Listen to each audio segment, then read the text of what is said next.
আমাদের শিশুরা, আমাদের ছাত্ররা, তারা যখন আমরা যা 15 বছর পারি নাই তারা মাঠে নেবে সেটা করে দেখিয়েছে। সব আওয়ামী লীগরা ঘুষ দিয়া এই বিএনপির নেতাদেরকে ঘুষ দিয়ে বিএনপির মধ্যে ঢুকে গেছে। ভোট কেনার সুযোগ হবে না। যোগ্য ব্যক্তিরে আমরা ভোট দেব, টাকা নিয়ে দেব না। অযোগ্য ব্যক্তি নমিনেশন পাবে না। ম্যাডামও মাঠে নামবেন, তারেক রহমান আসবে। আমরাও ওই যে বললাম যে এই 30 বছরে আমি বিএনপিকে দেখি নাই ক্যান্ডিডেট দিতে তারা ভুল করেছে। এবারও ইনশাল্লাহ ভোট হবে না, ভুল হবে না। কাজে ওই টালটু বাল্টু আবর্জনা যে খালি বলতেছে ধানের শীষের কান্দারি ভান্ডারি ইত্যাদি ইত্যাদি, এইসব আবর্জনা আপনারা ভুলে যান।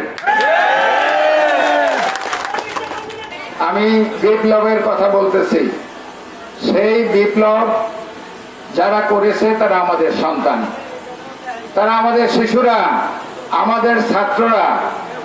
তারা যখন আমরা যা 15 বছর পারি নাই তারা মাঠে নেবে সেটা করে দেখিয়েছে। তাদের উপরে যখন এলোপাতাড়ি গুলি চালানো হচ্ছিল তখন তাদের পিতা মাতা মাঠে নেমেছে। তাদের উপরে যখন গুলি চালানো হয়েছে তখন শিক্ষক শিক্ষয়িত্রী মাঠে নেমেছে। তাদের উপরেও যখন গুলি চালানো হয়েছে আপনি আমি জনগণ মাঠে নেমেছে এবং এই ফ্যাসিস্ট আওয়ামী লীগকে তাড়িয়ে ছেড়েছে। এখন কথা হলো সেই ফ্যাসিস্ট আওয়ামী লীগ তারা কোথায়?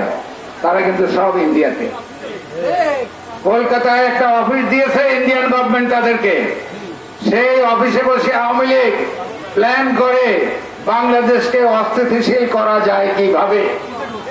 তারা এখানে রায়ট করার চেষ্টা করেছিল, তারা এখানে আর্মির কু করার চেষ্টা করেছিল, তারা পুলিশের দিয়ে কু করার চেষ্টা করেছিল, তারা বিডিআর দিয়ে কু করার চেষ্টা করেছিল, তারা আনসার ভিডিপি দিয়ে কু করার চেষ্টা করেছিল, তারা বিভিন্ন ইন্ডাস্ট্রির যে লেবার তাদেরকে দিয়ে কি করার চেষ্টা করছে।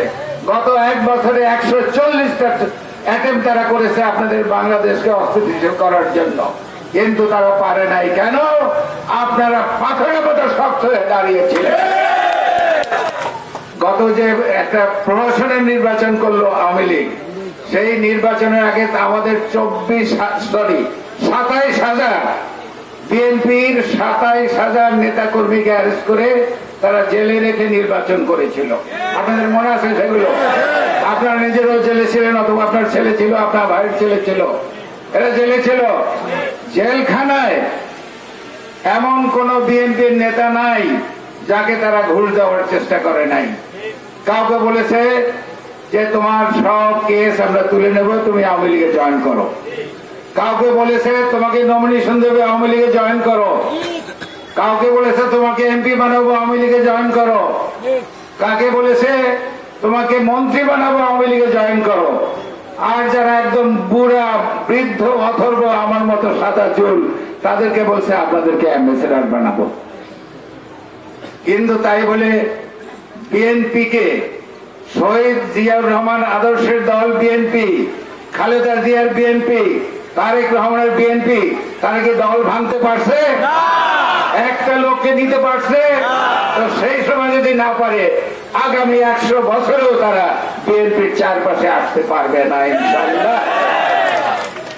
সব আওয়ামী লীগরা ঘুষ দিয়া এই বিএনপির নেতাদেরকে ঘুষ দিয়ে বিএনপির মধ্যে ঢুকে গেছে। সত্যি কিনা বলেন? তো সেই জন্য বলছি আওয়ামী লীগ নাই, ওরা সব ফলাই গেছে তা না, আপনার আশেপাশেই আছে, আপনার মধ্যেই আছে। তো ওই আওয়ামী লীগ কথাতে ছেড়েই দিলাম। বিএনপির যেসব নেতারা এই চাঁদাবাজি, দখলবাজি, অন্যায় অত্যাচার, নির্যাতন করেছে তাদেরকে আপনারা চিহ্নিত করে রাখেন। সময় আসবে ওই যে আওয়ামী লীগের লোকজন আপনার বাড়িতে, আপনার উঠানে এসে হাঁটু ধরে মাপ চাবে, তাই না?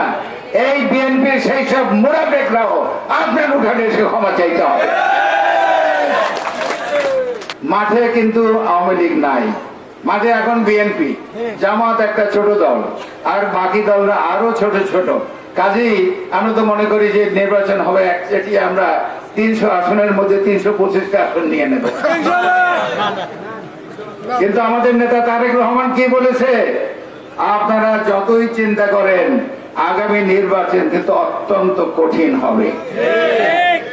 সেটার বহু কারণ থাকতে পারে, বিদেশি কারণ থাকতে পারে, দেশি শত্রুর কারণ থাকতে পারে, অন্যান্য অঘটন ঘটতে পারে। যাই হোক না হোক, নেতার কথা মনে রাখবেন, আগামী নির্বাচন কিন্তু অত্যন্ত কঠিন হবে। সেই কঠিন নির্বাচন আমাদের মোকাবেলা করতে হবে।